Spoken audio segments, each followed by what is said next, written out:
Jainism topic बड़े आराम से हम कवर कर लेंगे आज। चलिए शुरू करते हैं। और बिल्कुल जिन लोगों की बुक्स को लेकर क्वेरीज है, तीर्थंकर है टोटल 24 तीर्थंकर है, आप जानते हैं टोटल कितने 24 तीर्थंकर है। अब एक बड़ी बात है, ठीक है, हाँ बिल्कुल बाइलिंगुअल मिलेगी, टेंशन मत लीजिए, बाइलिंगुअल मिलेगी, टेंशन मत लीजिए। 24 के 24 तीर्थंकर तो याद नहीं किए जा सकते, ठीक है ना, टोटल 24 के 24 तीर्थंकर नहीं याद किए जा सकते, ठीक है। अब ये यहाँ से क्वेश्चन कैसे आ सकता है, जैसे क्वेश्चन हो सकता है कि निम्नलिखित में से कौन एक जैन धर्म का प्रसिद्ध तीर्थंकर नहीं हुआ। तीर्थंकर का मतलब हो गया कि जैन धर्म में समय समय पर जो मुखिया हुए उन्हीं को तीर्थंकर कहा गया, ठीक है। यूं समझ लीजिए कि जैसे हिंदू धर्म में ईश्वर होते हैं, ठीक है, या फिर इस्लाम धर्म में पैगंबर होते हैं, ठीक है, वैसे ही जैन धर्म में तीर्थंकर हुए। जैसे बौद्ध धर्म में आपने 5 बुद्ध पढ़ा था, ठीक है, जैसे विष्णु जी के 10 अवतार आप पढ़ते हैं, वैसे ही समझ लीजिए कि जैन धर्म में ये 14 तीर्थंकर हुए। जैसे सिख धर्म में 10 गुरु हुए, एकदम सही बात है, जैसे सिख धर्म में 10 गुरु हुए वैसे ही जैन धर्म में 24 तीर्थंकर हुए। आप सब जानते हैं कि भैया जो ऋषभ देव है ये क्या है, ये फाउंडर थे, ठीक है, फाउंडर मतलब संस्थापक थे जैन धर्म के। और महावीर स्वामी जो है ये रियल फाउंडर हुए, ठीक है ना, ये रियल फाउंडर हुए मतलब वास्तविक संस्थापक हुए, ठीक है ना। और ऋषभ देव को संस्थापक या फाउंडर, महावीर स्वामी को रियल फाउंडर क्यों कहते हैं, क्योंकि ऋषभ देव के समय में जैन धर्म शुरू हुआ, ऋषभ देव के टाइम पर जैन धर्म शुरू हुआ और महावीर के टाइम पर जैन धर्म फेमस हुआ, ठीक है ना। तो एकदम सिंपल है कि ऋषभ देव ने शुरू किया था और महावीर स्वामी ने इसको फेमस किया, ठीक है। अब कौन कौन से तीर्थंकर आपको याद करने हैं, ऋषभ देव याद करिए, अजीतनाथ याद करिए, संभवनाथ याद करिए, ठीक है,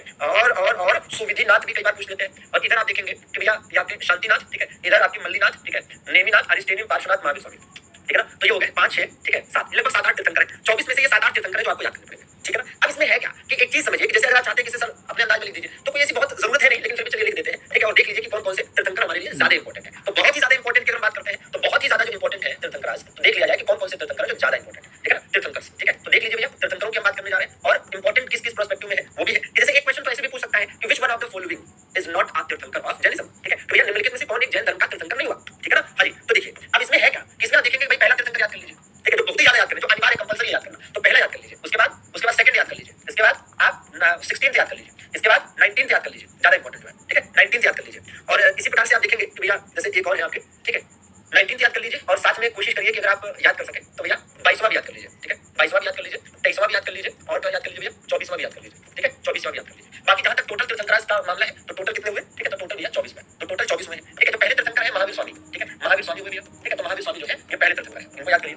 और सेकंड तीर्थंकर जो है, ठीक है, जो दूसरे तीर्थंकर है वो कौन है भैया, तो दूसरे तीर्थंकर है अजीतनाथ, कौन है भैया, अजीतनाथ दूसरे तीर्थंकर है, अजीतनाथ दूसरे तीर्थंकर है, तो इनको भी याद करिए, अजीतनाथ, ठीक है, अजीतनाथ को याद कर लीजिए। 16वें तीर्थंकर, ठीक है, शांतिनाथ, कौन भैया, 16वें तीर्थंकर कौन है, शांतिनाथ, इनको भी याद करिए, शांतिनाथ, ठीक है, शांतिनाथ, ठीक है। और इनके प्रतीक भी याद करना है, वो भी अभी मैं मेंशन करता हूं। 19वीं तीर्थंकर एकमात्र महिला माना जाता है, मल्लीनाथ, ठीक है, मल्लीनाथ को क्या माना जाता है भैया, मल्लीनाथ को महिला माना जाता है, ठीक है, मल्लीनाथ को महिला माना जाता है। 22वें तीर्थंकर जो हुए ये आपके नेमिनाथ हुए, कौन भैया, अरिस्टेनियम, ठीक है, कौन हुए भैया, अरिस्टेनियम, ठीक है, तो अरिस्टेनियम को भी याद कर लीजिए, अरिस्टेनियम, ठीक है, अरिस्टेनियम याद कर लीजिए, ठीक है, अरिस्टेनियम, ठीक है, अरिस्टेनियम याद कर लीजिए। और इसी प्रकार से दोस्तों 23वें तीर्थंकर पार्श्वनाथ याद कर लीजिए, पार्श्वनाथ, ठीक है, याद कर लीजिए भैया, पार्श्वनाथ याद कर लीजिए, ठीक है, पार्श्वनाथ याद कर लीजिए। और 24वें तीर्थंकर याद कर लीजिए महावीर स्वामी, है ना। एक मिनट, ये कहां गलत हो गया है, गजब ये। चलिए देखिए इनका क्या नाम था भैया, पहले तीर्थंकर जो थे कौन थे, ये ऋषभ देव थे, कौन थे भैया, ऋषभ देव थे, ठीक है, ऋषभ देव, ठीक है। देखते चलिए ध्यान से, ठीक है, और समझते चलिए, ठीक है। तो है क्या कि मामला समझिए कि यहां से शुरू करते हैं भाई। ऋषभ देव जो है इनके प्रतीक क्या थे, इनका प्रतीक था वृषभ, ठीक है, प्रतीक। और अभी आपको एक्सप्लेन कर देंगे, कहीं से कहीं तक कोई दिक्कत नहीं होगी। आदिनाथ जो है इन्हीं को कहा जाता है, ठीक है, आदिनाथ इन्हीं को कहा जाता है, ये जो ऋषभ देव है इन्हीं को आदिनाथ कहा जाता है। आदिनाथ क्यों कहा जाता है इनको, आदिनाथ इसलिए कहा जाता है, ठीक है, आदिनाथ ऋषभ देव को इसलिए कहा जाता है क्योंकि 24 तीर्थंकर में पहले यही हुए। जैसे आदि कवि, आदि ग्रंथ किसे कहते हैं, रामायण को कहते हैं, आदि कवि किसे कहते हैं, वाल्मीकि को कहते हैं, क्यों, क्योंकि ये ग्रंथों में सबसे पुराना माना जाता है, ठीक है। तो ऋषभ देव जो है, ऋषभ देव का प्रतीक क्या है, ऋषभ देव का प्रतीक है साथियों वृषभ। और वृषभ को क्या होता है, वृषभ मतलब होता है षण, वृषभ का मतलब क्या होता है, षण होता है, ठीक है, वृषभ मतलब षण हो गया, ठीक है, मतलब बुल, ठीक है, मतलब बुल, ठीक है। अजीतनाथ है, ठीक है, अजीतनाथ का प्रतीक क्या है भैया, तो अजीतनाथ का प्रतीक है हाथी, अजीतनाथ का प्रतीक है हाथी, इनका प्रतीक है हाथी, इनका प्रतीक है हाथी, ठीक है ना, हाथी इनका प्रतीक है। और इसी प्रकार से आप देखिए कि भाई शांतिनाथ है, तो शांतिनाथ का प्रतीक क्या है, शांतिनाथ का प्रतीक है हिरण, क्या प्रतीक है, हिरण या मृग, हिरण या मृग, ठीक है, मतलब हिरण, ठीक है। अच्छा, मल्लीनाथ का प्रतीक है, मल्लीनाथ का प्रतीक है साथियों कलश, क्या प्रतीक है, कलश प्रतीक है, क्या भैया, कलश प्रतीक है, ठीक है। अरिस्टेनियम की बात करें तो अरिस्टेनियम का प्रतीक है शंख, क्या भैया, शंख इनका प्रतीक है, क्या प्रतीक है भैया, शंख इनका प्रतीक है, ठीक है, क्या प्रतीक है, शंख इनका प्रतीक है, ठीक है। तो शंख इनका प्रतीक है, शंख, शेल, ठीक है। अच्छा, इसी प्रकार से पार्श्वनाथ का प्रतीक है सर्प, सर्पफल, ठीक है, मतलब स्नेक, ठीक है, स्नेक, ठीक है। महावीर स्वामी का प्रतीक है सिंह, शेर, ठीक है, सिंह, शेर, लायन, ठीक है। तो ये चीज अब इसमें आप समझिए कि क्या मामला है। जैसे मामला ये ऐसे समझिए, ठीक है ना, इनके कार्य की जरूरत नहीं है, जिसकी जरूरत है वो पढ़िए। तीर्थंकराज की बात करें साथियों 24 तीर्थंकर हुए, टोटल कितने, टोटल 24 तीर्थंकर हुए, जिसमें से पहले तीर्थंकर ऋषभ देव हुए या इन्हीं को आदिनाथ कहते हैं। इनका प्रतीक क्या है, इनका प्रतीक है वृषभ या सांड जिसे बुल कहते हैं, ठीक है। सेकंड तीर्थंकर अजीतनाथ हुए, इनका प्रतीक है हाथी, ठीक है ना। 16वें तीर्थंकर शांतिनाथ हुए, इनका प्रतीक है हिरण या टियर, ठीक है। 19वें तीर्थंकर ये एकमात्र महिला है, ये ध्यान देने की जरूरत है कि भैया ये क्या है, ये एकमात्र महिला, ठीक है, इस बात का ध्यान दीजिएगा कि 24 तीर्थंकरों में एकमात्र महिला तीर्थंकर, ठीक है, वन एंड ओनली फीमेल, ठीक है, ओनली फीमेल तीर्थंकर। तो इस बात का ध्यान दीजिएगा कि ओनली फीमेल तीर्थंकर जो हुई है, ठीक है, सो आउट ऑफ 24 वो कौन है, मल्लीनाथ है, इनका प्रतीक है कलश। अरिस्टेनियम 22वें तीर्थंकर, इनका प्रतीक है शंख, 23वें तीर्थंकर पार्श्वनाथ का सर्प और 24वें तीर्थंकर महावीर स्वामी का शेर या सिंह,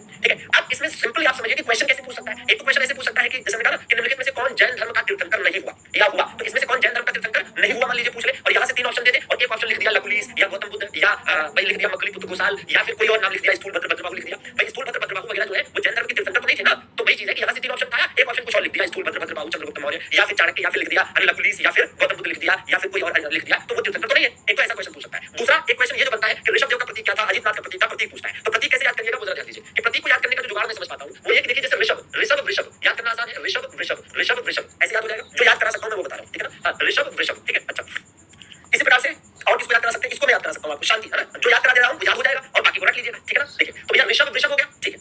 इसमें देखिए शांति, भाई हिरण कितना शांत जानवर होता है, हिरण शांत जानवर होता है कि नहीं, जितने लिखे हैं सब याद करने, हिरण शांत जानवर होता है कि नहीं, तो हिरण जो होता है ये शांत जानवर होता है, तो ऐसे याद कर लेंगे, ठीक है ना। बहुत जानवरों में सबसे शांत हिरण को आप समझ सकते हैं, ठीक है। अच्छा, और ये एकमात्र महिला है। आप बताइए कि जो व्रत होता है, जो फास्ट होता है, जो व्रत होता है, जो फास्ट होता है, ठीक है, इस फास्ट को फास्ट ज्यादातर कौन रखता है, महिलाएं रखती है। पुरुषों की अपेक्षा महिलाएं ज्यादा फास्ट रखती है, ठीक है ना। हाँ, पर महिलाएं जो है पुरुषों की अपेक्षा ज्यादा फास्ट रहती है। फास्ट मतलब वो वाला फास्ट नहीं, व्रत वाला फास्ट, ठीक है। और महिलाएं कलश भी रखती है जब फास्ट रहती है नवरात्रि के टाइम पर। और अगर पुरुष व्रत रहते भी है तो बेचारे कलश नहीं रख पाते, क्योंकि कलश रखने के लिए उतना नियम पालन करना पड़ता है, घर पर रहना पड़ता है, ठीक है ना। तो कलश जो है महिलाओं से संबंधित है स्पेशली, और वही उसका नियमों का भी पालन कर पाती है। अरिस्टेनिम में सा आ रहा है, उस सा से शंक कर लीजिए। अरिस्टेनिम में सा आ रहा है तो सा से शंक कर लीजिए, ठीक है ना। पार्श्वनाथ का देखिए, पार्श्वनाथ में देखिए, पार्श्वनाथ ये जो लिखा है ये क्या है, ये क्या है, इधर सर्वफल, ठीक है। हाँ, तो ये ऐसे याद हो जाएगा। और महावीर, भाई जानवरों में महावीर कौन है, जानवरों में महावीर कौन है, शेर, ठीक है। जानवरों में महावीर कौन है, शेर, ठीक है भैया। तो ऐसे याद कर सकते हैं, ठीक है। तो आई होप कि ये जो जुगाड़ हमने बताया इस जुगाड़ से आप बड़े आसानी से याद कर लोगे कि नहीं, याद कर लोगे ना। चलिए अब देखिए भाई, अब इसमें एक चीज ये समझिए कि ये चीजें जो आपने यहाँ पर देखी, ठीक है, ये हो गया, ठीक है। अब हमने यहाँ जो स्टार लगाया था और यहाँ लिख दिया है, अब इसमें आप जैसे भी याद कर ले, ये आपकी अपनी मर्जी है, ठीक है। चल देखा जाए। अब हम जरा बात कर लेते हैं पार्श्वनाथ की। किसकी बात कर ले भैया, पार्श्वनाथ की बात कर लेते हैं,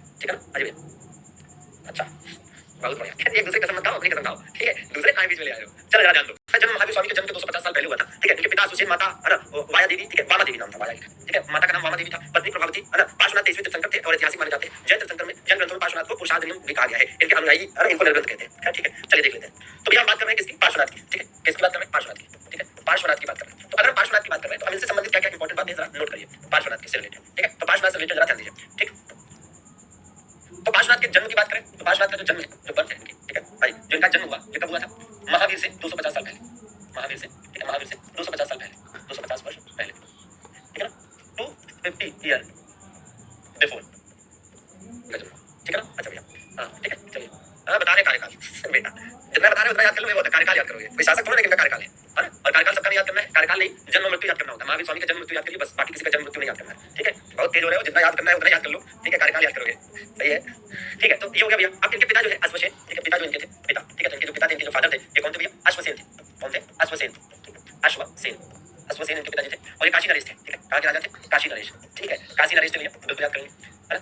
कहाँ के राजा थे, काशी के राजा थे, ठीक है, काशी के राजा थे, ठीक है, काशी के शासक थे। और इनकी माता का नाम क्या था भैया, माता का नाम था वामा देवी, ठीक है। क्या नाम था, वामा देवी, ठीक है। तो वामा देवी इनकी माता का नाम था, बिल्कुल याद कर सकते हैं, वामा देवी इनकी माता का नाम था। और इनके पत्नी, ठीक है, इनकी पत्नी कौन थी भाई, तो इनकी पत्नी की बात करते हैं तो इनकी पत्नी का नाम था प्रभावती, ठीक है। क्या नाम था भैया, प्रभावती, ठीक है। प्रभावती इनकी पत्नी का नाम था, प्रभावती, ठीक है, प्रभावती, ठीक है। प्रभावती इनकी पत्नी का नाम था।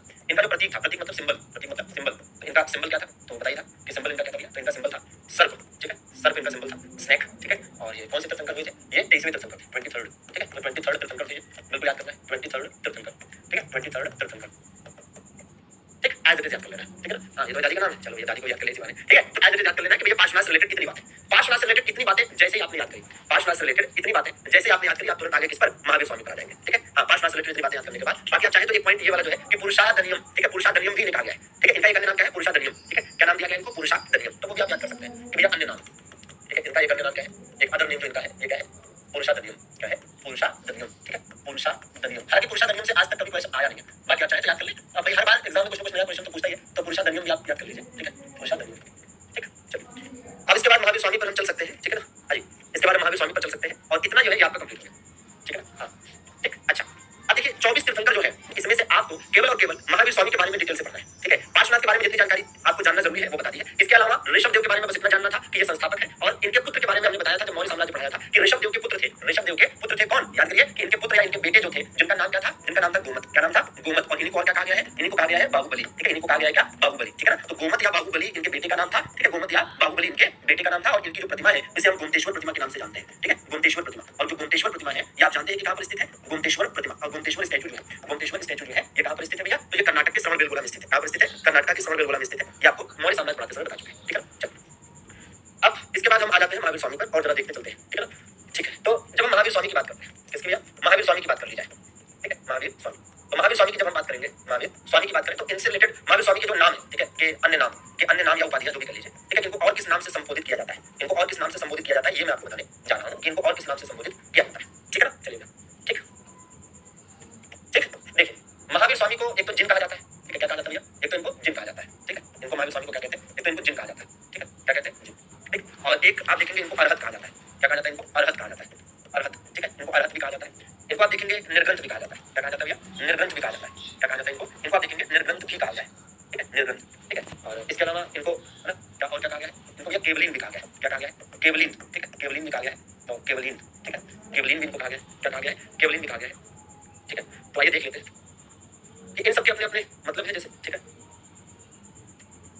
ठीक है, जैसे अब देखिए मतलब में क्या है, जैसे जिन का मतलब क्या होता है, विजेता, जिन का मतलब होता है विजेता, जिसने अपने इंद्रियों पर विजय पा ली, जिन का मतलब क्या होता है, विजेता, ठीक है, जिसने अपने इंद्रियों पर विजय पा ली, ठीक है, अरहत का मतलब क्या होता है, विजेता मतलब विनर, ठीक है, किसका विनर, है ना, जिसने अपने इंद्रियों पर विजय पा ली, अरहत का मतलब होता है पूजनीय, ठीक है, क्या होता है पूजनीय, ठीक है, पूजनीय इसका मतलब होता है वनरेबल, ठीक है, पूजनीय, निर्गन का मतलब क्या होता है, इसका मतलब होता है हिंदी में बंधन रहित, ठीक है, जो सांसारिक मोह माया से ऊपर हो, ठीक है, बंधन रहित, क्या भैया बंधन रहित, अनफेटर्ड, ठीक है, अनफेटर्ड, ठीक है, बंधन रहित। केवलीन का मतलब क्या होता है, सर्वोच्च ज्ञान प्राप्त व्यक्ति, सर्वोच्च ज्ञान प्राप्त व्यक्ति, सर्वोच्च ज्ञान प्राप्त व्यक्ति, ठीक है, सर्वोच्च ज्ञान प्राप्त व्यक्ति, ठीक है, मतलब कह सकते हैं कि सुप्रीमली, ठीक है, देखिए ये हो जाएगा।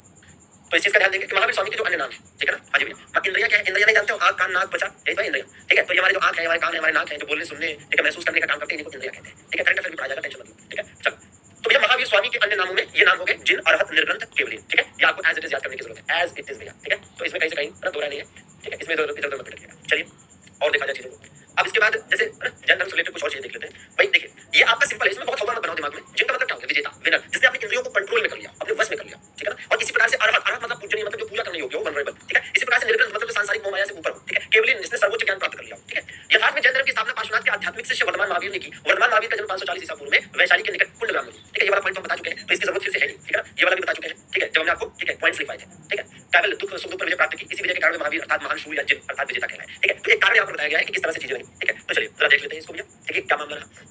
तो इसमें आप देखेंगे जो महावीर स्वामी नाम पड़ा है, ये क्यों नाम पड़ा, क्योंकि बचपन का नाम तो वर्धमान था, ठीक है ना। और बचपन का नाम क्या था, वर्धमान था, वर्धमान महावीर कहलाते हैं ये। तो वर्धमान महावीर कहलाते हैं, जरा ध्यान दीजिएगा, ठीक है। कैवल्य द्वारा इन्होंने सुख दुख पर, कैवल्य का मतलब क्या है, कैवल्य का मतलब होता है, जैसे हमने बताया था कि सर्वोच्च ज्ञान प्राप्त व्यक्ति, ठीक है। जब कोई व्यक्ति सर्वोच्च ज्ञान प्राप्त कर लेता है, सुप्रीमली एनलाइटेंड पर्सन बन जाता है, तो उसी को केवलीन कहते हैं। तो जब Mahavir Swami supremely enlightened person हुए, तो उन्होंने सुख दुख पर विजय प्राप्त कर ली, सुख दुख पर विजय प्राप्त कर ली, मतलब कंक्वायर्ड, ठीक है, हैप्पीनेस एंड सॉरो, ठीक है। मतलब कहीं कह सकते हैं कि overcome on happiness and sorrow, ठीक है। तो भैया ये सुख दुख पर इन्होंने विजय प्राप्त कर ली, इसी विजय के कारण इन्हें महावीर कहा गया, ठीक है। इसी विजय के कारण इन्हें महावीर कहा गया, ठीक है ना। अच्छा, और महावीर मतलब महान शूर या जिन अर्थात विजेता, और इनके अनुयायी जैन कहलाए, ठीक है ना। चलिए तो आप यहाँ देख सकते हैं कि ये चीज है, इस पॉइंट को, ठीक है, हिंदी और इंग्लिश दोनों में मेंशन किया गया है। अब जरा हम इस पर आते हैं, 5 डॉक्ट्रिन्स ऑफ जैनिज्म, ठीक है। ये जो 5 डॉक्ट्रिन्स है, ये क्या है, इस पर हम बात करते हैं। तो 5 डॉक्ट्रिन्स का मतलब हो गया पंच महाव्रत, क्या मतलब हुआ इसका, पंच महाव्रत। और पंच महाव्रत को हम और क्या कह सकते हैं, पंच महाव्रत को हम पंच अणुव्रत कह सकते हैं, क्या कह सकते हैं। तो या तो हम पंच महाव्रत कहें या पंच अणुव्रत कहें, ठीक है ना। हाँ जी, अब ये तो भाई जाने इंद्रियों को कैसे वश में किया।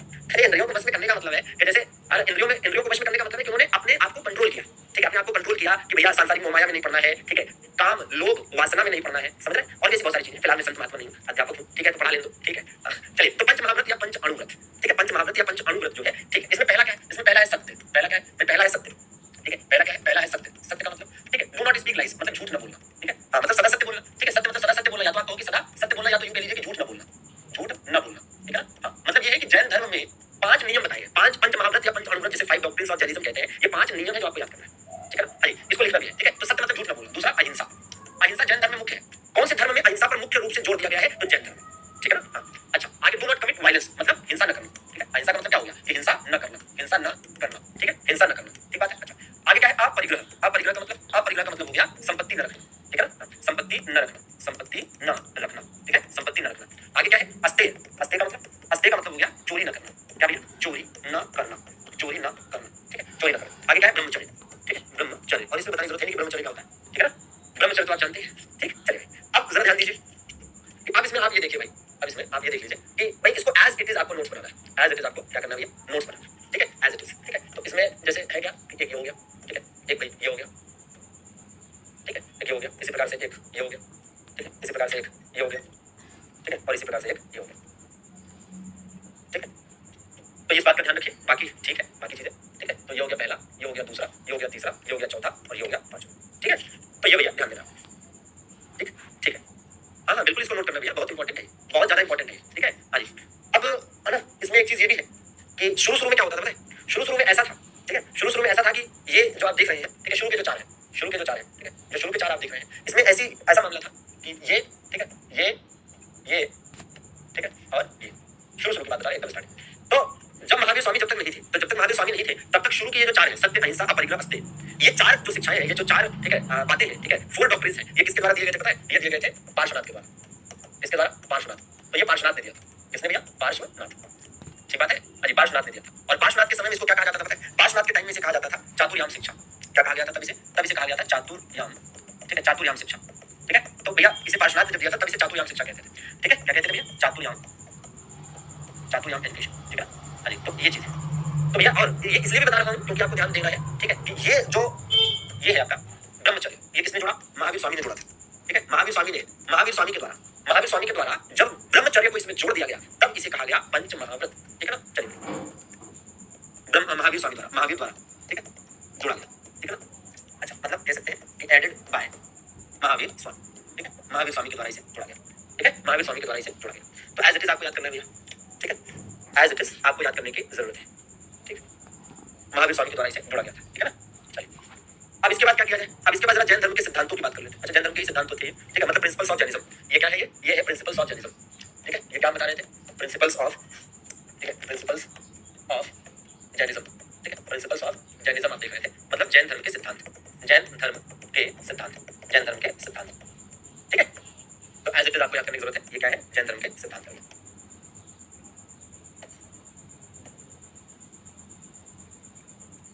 चलिए, तो ये हो गया जैन धर्म के सिद्धांत जो आपके लिए बहुत ज्यादा इंपॉर्टेंट है, ठीक है, बहुत ज्यादा इंपॉर्टेंट है, ठीक है। तो एज इट इज याद कर लेना है सत्य, अहिंसा, अपरिग्रह, अस्तेय और ब्रह्मचर्य, ठीक है। एग्जाम में जैसे क्वेश्चन आता है तो क्या पूछ सकता है? एग्जाम में क्वेश्चन आता है तो सीधा सीधा ऐसे क्वेश्चन पूछ सकता है कि भैया निम्नलिखित में से कौन सा एक पंच महाव्रत के अंतर्गत या पंच अनुव्रत के अंतर्गत था या नहीं था, ठीक है ना। हाँ जी, ठीक है। चलिए आगे बढ़ा जाए।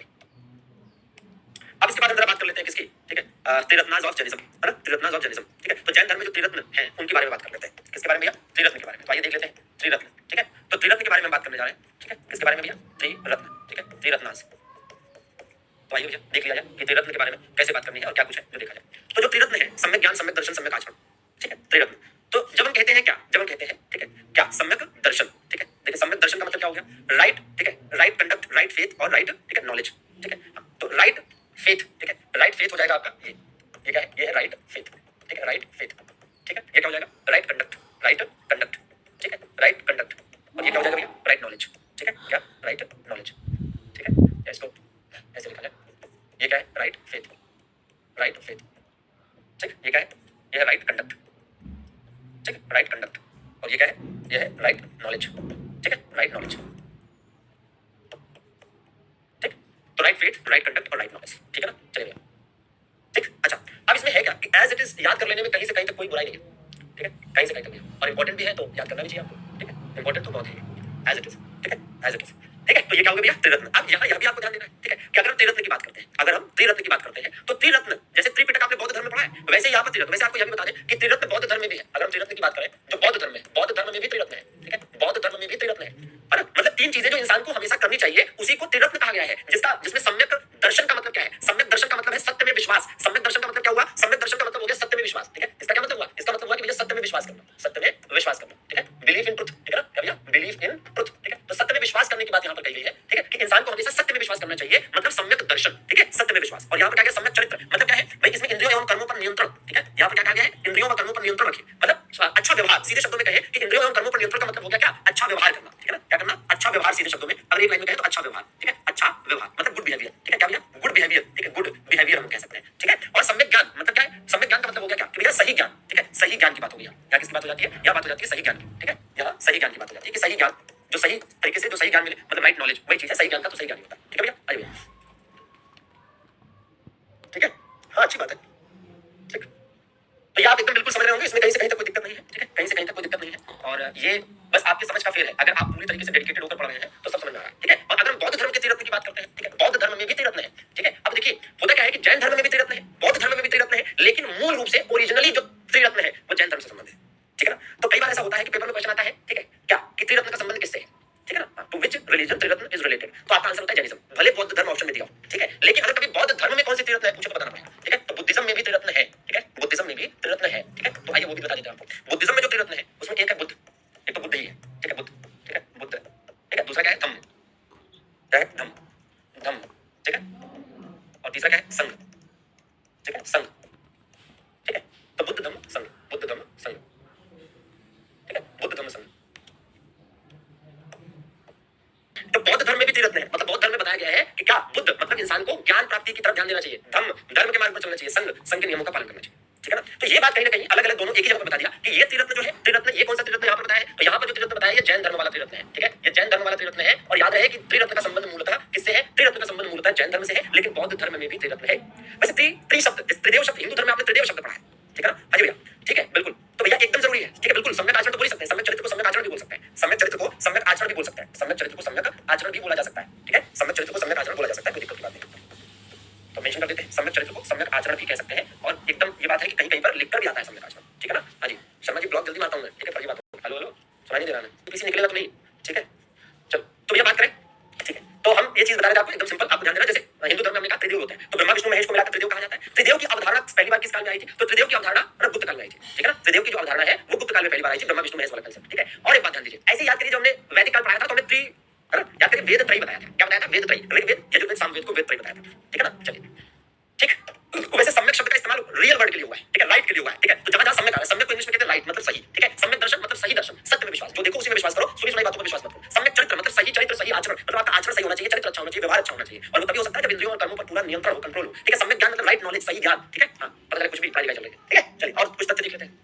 क्या जैन धर्म में अहिंसा या किसी प्राणी को नहीं सताने के व्रत को सबसे अधिक महत्व दिया गया, ये पॉइंट मोस्ट इंपोर्टेंट है, ठीक है। इस बात का विशेष ध्यान दीजिएगा कि भैया जैन धर्म अहिंसा पर मुख्य रूप से फोकस करता है, ठीक है। The most importance is given to the क्या भाई वॉ ऑफ नॉन वायलेंस, ठीक है ना, नॉन वायलेंस को मुख्य रूप से फोकस किया गया है। अगर वैसे तो बौद्ध धर्म में भी अहिंसा है, हिंदू धर्म में भी अहिंसा है, ठीक है, लेकिन अगर आपसे कभी क्वेश्चन पूछ ले निम्नलिखित में से किस धर्म में अहिंसा पर मुख्य जोर दिया गया है, इन विच रिलीजन अहिंसा और non violence is most important than any other things, तो आप बताएंगे जैनिज्म, ठीक है ना। हाँ, त्रिपिटक अलग होता है, त्रिरत्न अलग होता है, अरे देख रहे हो त्रिरत्न क्या लिखा है, त्रिरत्न में लिखा नहीं है, ये देखो यहाँ त्रिरत्न में लिखा है बुद्ध धम्म संघ, और त्रिपिटक में क्या पढ़े थे, सूत्र पिटक, विनय पिटक, विदम पिटक, इसके बाद भी फर्जी सवाल पूछ रहे हो, जब ध्यान से नहीं पढ़ोगे तो ऐसे फर्जी सवाल दिमाग में आएंगे, ठीक है, फिर अपना टाइम और हमारा भी टाइम खराब करोगे। जैन धर्म दो संप्रदायों में विभक्त हुआ था, श्वेतांबर और दिगंबर। ये वाला मामला जो है हम आपको जब जैन सभा भी बताते हैं तो वहां पर आपको दिखाते हैं। आइए जरा जैन सभाओं पर भी हम पहुंचेंगे आगे, तो वहां पर हम आपको इसको बता रहे होंगे। जैन साहित्य की बात करें तो जैन साहित्य देख लिया जाए जरा, जैन साहित्य आई थिंक इंपॉर्टेंट है, ठीक है। तो थोड़ा फटाफट जैन साहित्य देख लिया जाए, ठीक है, और फिर उसके बाद कुछ और चीजों पर जैन सभाओं पर चला जाए, ठीक है। तो पहले जैन साहित्य बता दिया, पहले जैन सभा बता दें, चलिए पहले जैन साहित्य बता देते हैं, ठीक है।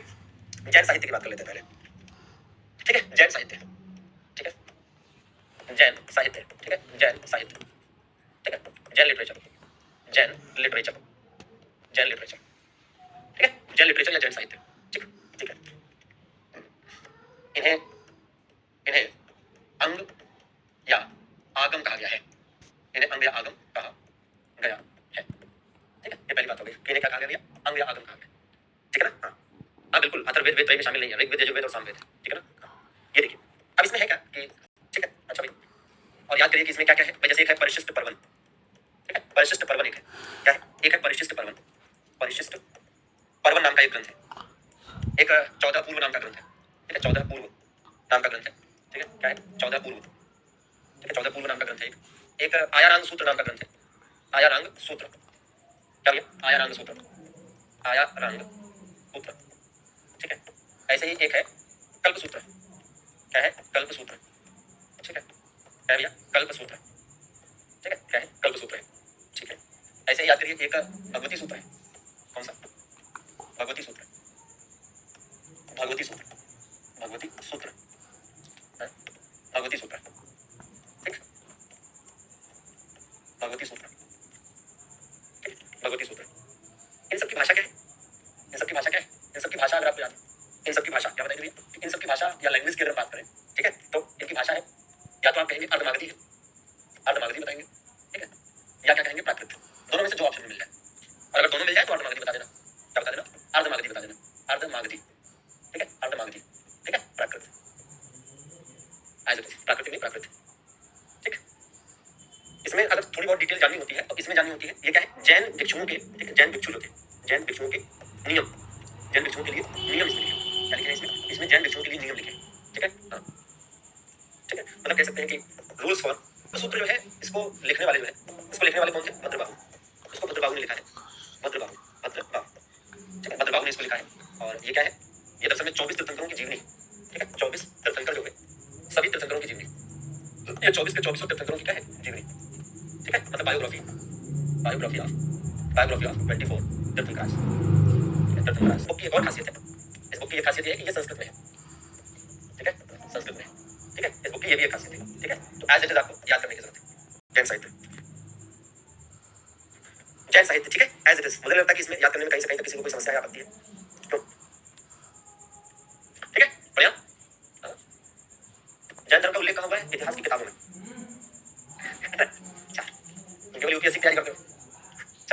विश्वास मैच पर इतना विश्वास की सीधा यूपीएससी तैयारी। ठीक है, चलिए ये हो गया। ठीक है, अब इसके बाद सीधा सीधा ये जान लो, खत्म। ठीक है, क्या भाई, ये है 2 प्रमुख जैन संगीतियां या सभाएं। ठीक है ना, एक्चुअली प्राकृत भाषा का ही एक ब्रांच है, प्राकृत लैंग्वेज की ही एक ब्रांच है अर्धमागधी। ठीक है, तो ये जो अर्धमागधी आप देख रहे हैं, अर्धमागधी प्राकृत लैंग्वेज की ही एक ब्रांच है। ठीक है ना, भागवत ये जो भगवती सूत्र है, इसके बारे में पहले भी बताया था हमने कि भैया इसमें 16 महाजनपदों का उल्लेख मिलता है। जो 16 महाजनपद है उनका उल्लेख मिलता है, ये बहुत पहले बता चुके हैं, जब 16 महाजनपद पढ़ाया था तभी। ठीक है ना, तो उसमें कोई दिक्कत की बात होगी नहीं, लेकिन चलो वो भी लिख दे रहा है। ठीक है, चलिए अब क्या है, ये जैन सभा इस टॉपिक का लास्ट है। ठीक है, जैन सभा जो है, जैन सभा इस टॉपिक का लास्ट है। ठीक है, तो पहली जैन सभा पाटलिपुत्र में हुई थी, स्थूलभद्र की अध्यक्षता में। द्वितीय जैन सभा वल्लभी गुजरात में हुई थी, देवव्रत क्षमा श्रवण की अध्यक्षता में 512। ठीक है, तो एकदम डिटेल में इसको लिखा हुआ है। ठीक है, कि क्या कुछ हुआ। ठीक है ना, अब देखिए इसको याद करने के ट्रिक बता देते हैं। क्या, पहला पास। ठीक है, ट्रिक है, पहला पास, दूसरा बल्लभ। ठीक है, पहली जैन सभा के दौरान ही, ठीक है, वो जैन धर्म का 2 संप्रदायों में विभाजन हुआ था, श्वेतांबर और दिगंबर। श्वेतांबर वे थे जो श्वेत वस्त्र धारण करते थे, और दिगंबर वे थे जो दिशाओं को ही वस्त्र मानते थे। ठीक है, तो ये हो गया पहला और ये हो गया दूसरा। ठीक है, पहला कहां पर हुई थी, पहली हुई थी पाटलिपुत्र में। ठीक है, पहली कहां पर हुई थी, पाटलिपुत्र में हुई थी। ठीक है, पाटलिपुत्र में। इसके अध्यक्ष कौन थे, इसके अध्यक्ष थे स्थूलभद्र। कौन अध्यक्ष थे, स्थूलभद्र अध्यक्ष थे। दूसरी कहां पर हुई थी, वल्लभी में हुई थी। वल्लभी वैसे कहां पर स्थित है, गुजरात में स्थित है। और देव से कौन अध्यक्ष था, देवव्रत क्षमा श्रवण। ठीक है, तो अगर ट्रिक समझ पाए तो लंबे समय तक आपके दिमाग में रहेगा। ठीक है, आइए, तो पाटलिपुत्र वो जगह है जहां पर पहली जैन सभा हुई थी। ठीक है, वल्लभी वो जगह है जहां पर दूसरी जैन सभा हुई थी, और ये क्या थे, उसमें अध्यक्ष थे। ये उसमें क्या थे, अध्यक्ष थे, और ये भी उसमें क्या थे, दूसरे में अध्यक्ष थे। ठीक है, बाकी लिस्ट तो बनी है। ठीक है ना, चलिए, तो बहुत बहुत शुक्रिया सभी जुड़ने के लिए। आशा करते हैं कि आपको पूरा टॉपिक बहुत बढ़िया लगा होगा, शानदार लगा होगा, बढ़िया तरीके से पढ़ेंगे और अपने आप को आगे लेकर चलेंगे। ठीक है, इजाजत दीजिए, कल फिर मुलाकात होगी।